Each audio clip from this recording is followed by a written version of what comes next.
푸틴이 북한을 찾은 이유를 영어로 구글에 물었습니다. 언론 보도를 최상단에 노출한 뒤 관련된 웹페이지 링크들을 나열합니다. 검색 엔진 퍼플렉시티는 5가지 이유를 분석적으로 답했고 정보의 출처를 상단에 표시했습니다. 후속 질문을 제안하며 추가 정보를 얻을 수 있게 도왔습니다. Our business model is getting people to ask more questions, and if you serve people good answers, they want to ask more questions. And this is ultimately about making people more productive. 오픈 AI 출신 개발자들이 만드는 퍼플렉시티는 창업 2년 만에 기업 가치가 4조 원 이상으로 평가됩니다. 아마존 창업자 제프 베이조스, 엔비디아 등 글로벌 빅테크는 물론 SK텔레콤과 삼성전자도 이 회사에 투자했습니다. 엔비디아 CEO 젠슨 왕은 신약 개발과 같은 전문적인 검색을 위해 매일 사용하고 있다고도 언급했습니다. Wealthy people like to use Perplexity is it gives them back the one thing they can't buy with money, which is time. 퍼플렉시티가 목표로 하는 건 구글의 최상위 10%에 해당하는 사용자들이 구글에 하지 않는 질문을 하게 만드는 겁니다. We are trying to kind of go after knowledge workers, people that have more complicated questions, people who do have more disposable income because they're more valuable to advertisers. 스타트업으로서 퍼플렉시티는 오픈소스 AI 서비스를 정교하게 조정해 속도와 정확성, 가독성이 뛰어난 정보를 제공하는 데 집중하고 있다고 밝혔습니다. 독일 도이치텔레콤, 일본 소프트뱅크에 이어 국내에선 조만간 SK텔레콤의 AI 서비스에 탑재될 예정입니다. 자체 개발한 언어 모델 등이 없으면 사업 모델을 베끼는 곳도 많아지지 않겠냐고 물었습니다.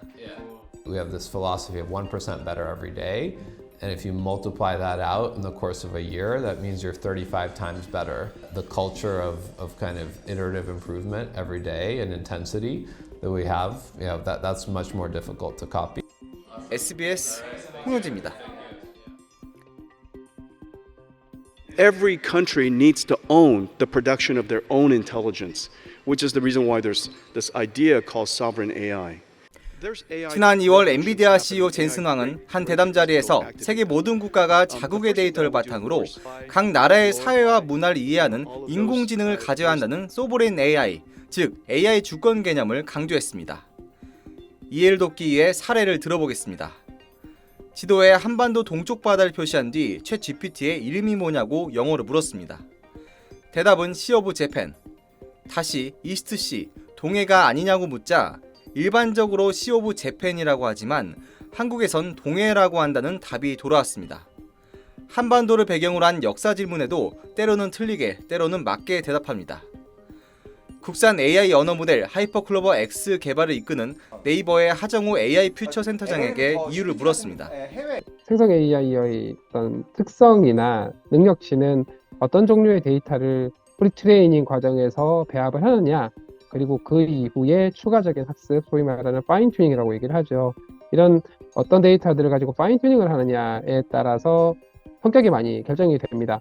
이렇게 전반적인 지식에 대한 이해도는 프리트레이닝에서 충분히 많은 데이터가 확보가 되어 있어야 이해도가 높아지는 부분인데요. 실리콘밸리 빅테크가 만드는 생성 AI들은 대부분 미국 지역에서 만들어지는 인터넷 데이터 중심으로 되어 있습니다.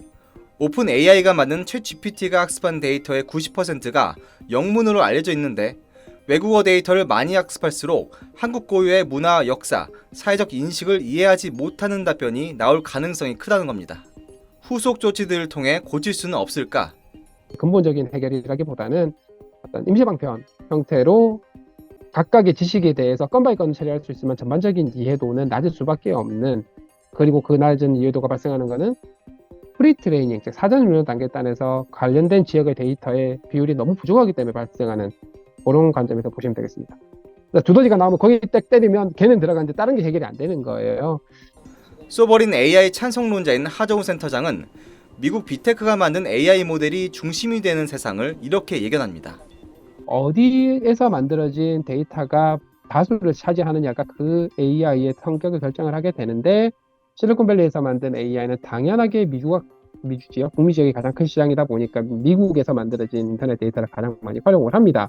자연스럽게 미국의 사고관을 가진, 하지만 전 세계 모든 나라 언어로 글을 자연스럽게 쓸 수 있는 AI가 만들어지는 거죠. 그래서 무서운 겁니다. 전 세계 어느 나라 언어 글로도 언어 장벽이 사라진 채로 컨텐츠를 되게 자연스럽게 쓸 수는 있지만 그 자연스러운 글 기저에 깔려있는 사상 자체가 미국의 가치관으로 바라보는 세상의 컨텐츠가 되는 거예요. AI 기술이 전개와 같이 산업과 삶의 필수 인프라가 되는 미래를 대비해야 한다는 겁니다. 기반 기술이나 인프라 기술이 기술 종속이 됐을 때 생길 수 있는 여러 가지 위험성에 대해서는 너무나도 잘 알려져 있죠. 우리가 모바일 앱 생태계에서 앱 수수료를 올렸을 때 아무것도 할 수 없었던 거라거나 만약에 발전소나 전기 같은 시설들이 모두 외국 기업에 의해서 운영된다고 했을 때 가격을 올렸을 때 할 수 있는 것들이 많이 없어지는 것과 거의 비슷한 맥락이라고 봐야 될 것 같고요. 다만 소버린 AI라는 개념이 각 국가의 AI 가속기를 팔아하는 엔비디아나 이미 국산 언어 모델을 발표하고 상용화에 나선 네이버와 같은 IT 기업들의 마케팅 전략이란 일부 의심도 있습니다. 하지만 각국 정부와 기업들이 자체 AI 모델 개발에 뛰어든 것도 사실입니다. 중국은 화웨이가 2021년에 4월달에 펑구 알파를 발표를 했고 우리나라는 네이버가 5월달에 발표를 했죠. 인도나 핀란드나 네덜란드나 더 많은 나라들이 자국의 AI를 확보하기 위해서 노력을 하고 있고요. 정부 차원에서도 열심히 기업들을 지원을 하면서 진행을 하고 있는데 일본도 요즘은 대표적이죠. 소프트뱅크의 현금 보조금을 거의 4,500억 작년 올해 합해가지고 지원을 하면서 슈퍼컴퓨터를 확보를 해서 초고대 AI, 소버린 AI를 확보하기 위한 노력들을 진행을 하고 있고요. 하정우 센터장은 AI 기술이 발전할수록 생산성 향상 및 사회 전반에 끼칠 영향이 훨씬 커지게 될 텐데 우리 지역 문화를 더 잘 이해하는 AI 모델도 반드시 가지고 있어야 한다고 강조했습니다. SBS 홍영재입니다.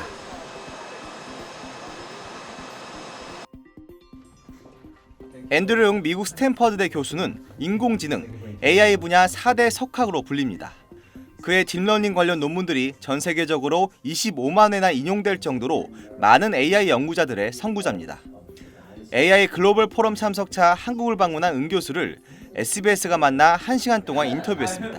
Many Koreans these days know your name because Korean press they describe you as like a godfather of AI. I don't think I'm that important, but thank you. I think there are tens of thousands of people work on AI, and all of us make our little contributions that in turn build on the contributions of many other people. 초미의 관심사인 인간 수준의 범용 인공지능 AGI의 출현 시기에 대해 엔비디아의 젠슨 왕은 5년 이내, 일론 머스크는 빠르면 내년이 될 것이라고 예측한 바 있습니다. 하지만 은 교수의 생각은 달랐습니다. I think one of the reasons different people have different opinions about when AGI will come is because different people have different definitions for AGI. The one that I'm most used to is AGI is AI that could do any intellectual task a human can. I think we're many decades away from that. I hope we'll get there in our lifetimes, but I think that's still very far away. 은 교수의 정의에 따르면 박사 논문을 쓸 수 있을 정도의 인간의 지적 능력을 모두 수행할 수 있어야 진정한 AGI라고 할 수 있는데 아직 갈 길이 멀다는 겁니다. I think that biological intelligence, like humans, and artificial intelligence, like neural networks, are so different, it's very difficult to make comparisons between them. AI works amazingly well, but it's just so different than the way the human brain works. It's very difficult to say exactly what are the similarities and differences. But even though today, I think, frankly, we have a very limited understanding of how the human brain works. We really don't understand the human brain. But that's why a lot of AI teams are more focused on the engineering of intelligence rather than the biology of intelligence. 은 교수는 스스로 AI 낙관론자라고 밝혔습니다. AI 자체를 규제하기보단 AI가 탑재될 프로그램의 안정성에 초점을 맞춰야 한다고 강조합니다. A lot of governments around the world are thinking about how to promote innovation and also make sure that AI is safe. And I think it's important for governments to distinguish between technology, which is sort of the math or the AI ideas, and the applications, which is the medical device or the self-driving car or the underwriting software. And if you try to make the technology itself guaranteed to be safe for any application, then the only way to do that is to dramatically slow down technology development, which doesn't actually benefit society. AI가 인류의 파멸을 초래할지도 모른다는 디스토피아적 시각에 대한 은 교수의 답변은 이랬습니다. AI safety is important, but I think it has also been overhyped. While we want AI to be safe, what we've seen is that even though AI makes mistakes, it is for the most part quite safe. And the way that most technologies become safe is we release it in a controlled way, and then experiment with it, see what mistakes it makes, and then fix the mistakes. And I feel like the large language model space is just going through that work right now. I don't think we'll ever perfectly control a large language model, but that's fine. We can control them well enough. Maybe to make an analogy, we also can't control aircraft perfectly. If we fly in an aircraft, winds will blow the airplane around. And in the early days of aviation, some airplanes crash, and that was really tragic and people died. But we learned lessons to control airplanes better and better to make them safer and safer, so that today, even though we still can't perfectly control them, most of us can step in an airplane without really fearing for our lives. And I think for large language models as well, every month we're learning to control them better, and that technology by many companies at this point, and academia as well, is advancing rapidly. AI 발전으로 일자리가 사라지지 않을까라는 우려에 대해서도 다른 관점을 제시했습니다. I think AI won't replace, say, people doing various jobs, but instead people that use AI may replace people that don't. And for many jobs, maybe 20-30% of the job can be automated or maybe augmented with AI. And if, say, 30% of the job is automated, there's still that 70% of the work that, we need people to do. But the challenge is, if anyone that uses generative AI will be much more productive, how can we upskill society as a whole, really all knowledge workers, to quickly learn to use this technology effectively? I think that is a big challenge that lies ahead of us. 그렇다면 은 교수가 생각하는 AI의 확산을 막는 가장 큰 장애물은 뭘까요? What do you think is the biggest barrier to AI becoming a general purpose technology? I think AI is a general purpose technology, but the biggest barrier to its more widespread adoption is, I think, it's going to take a lot of work to identify the concrete applications and then to build to it. About 15 years ago, 10-15 years ago, deep learning, a different type of AI technology than generative AI, started to work really well. And over the last 10 years, so many people have been identifying and building applications of deep learning. But 10 years later, we're still not yet done finding all those applications. Generative AI is much newer, but I think that it will also take years for people to figure out how should we apply this in healthcare and logistics and education and financial services and on and on and on. 오픈 AI CEO 샘 올트먼은 최근 한 인터뷰에서 북한 전투기 수백 대가 서울 상공으로 출격할 경우 방공 시스템을 AI에 맡겨도 되느냐는 질문을 받았습니다. 은 교수에게도 똑같이 물었습니다. I'm not an expert in defense scenarios.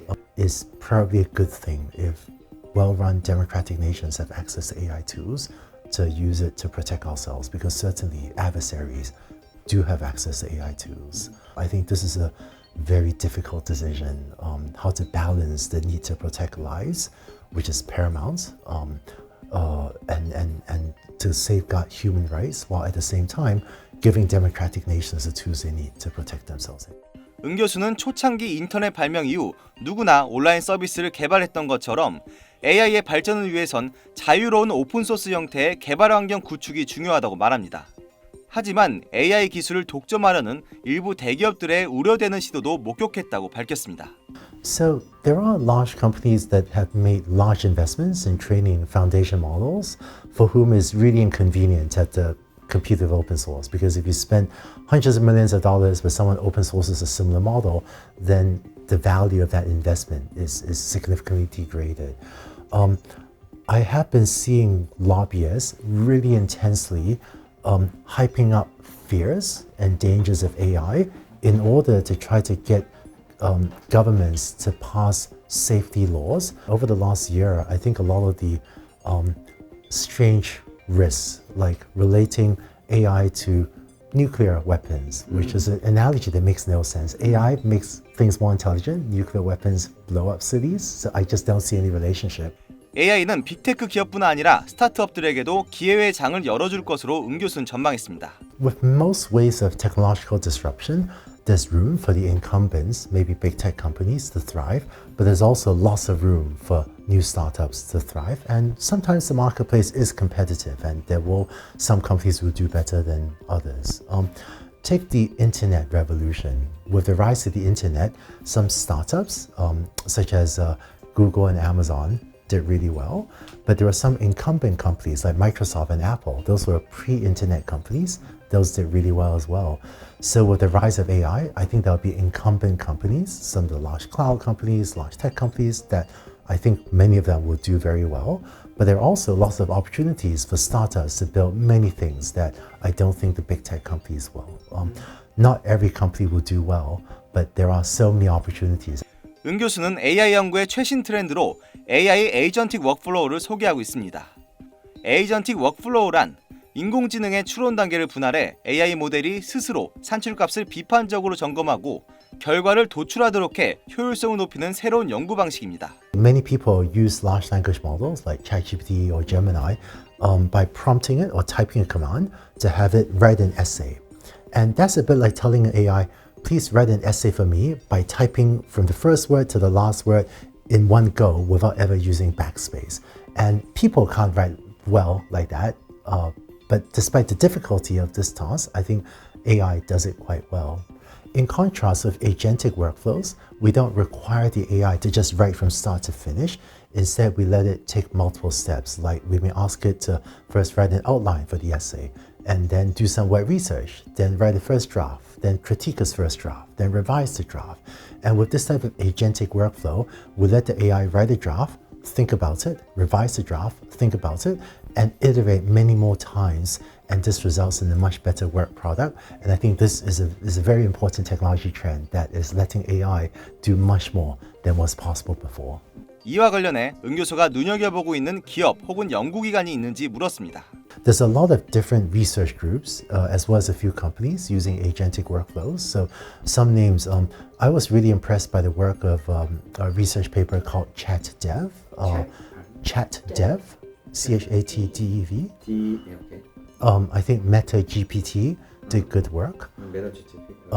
Devin was a demo that went viral on social media. I think AlphaCodium did really nice work. 현재 AI 알고리즘의 대세이자 챗GPT의 기반이 되는 트랜스포머 신경망 방식을 뛰어넘은 차세대 알고리즘이 나올 것인가? There's so many people doing exciting work in AI. It's a bit hard to predict where the next breakthrough will come from. I don't think the transformer neural network will be the final architecture. In fact, there are exciting developments on things called state space models and algorithms like Mamba. So maybe we'll come up with something even better than the transformer, but I'm not sure. But the transformer network is very good. So even if there isn't a new invention compared to the transformer, I think variations on the transformer will still carry us much further than it has so far. 은 교수는 한국이 AI 기술 발전을 위한 훌륭한 생태계를 갖고 있다면서 한국 기업, 정부와 협력할 기회가 있기를 바란다고 밝혔습니다. I'm excited to be in Korea specifically is because Korea has such a strong software ecosystem, such a strong software industry with both established companies like Naver and Kakao as well as many startups. So I think Korea specifically is very well positioned to embrace AI and take advantage of this emerging technology. SBS 홍현재입니다.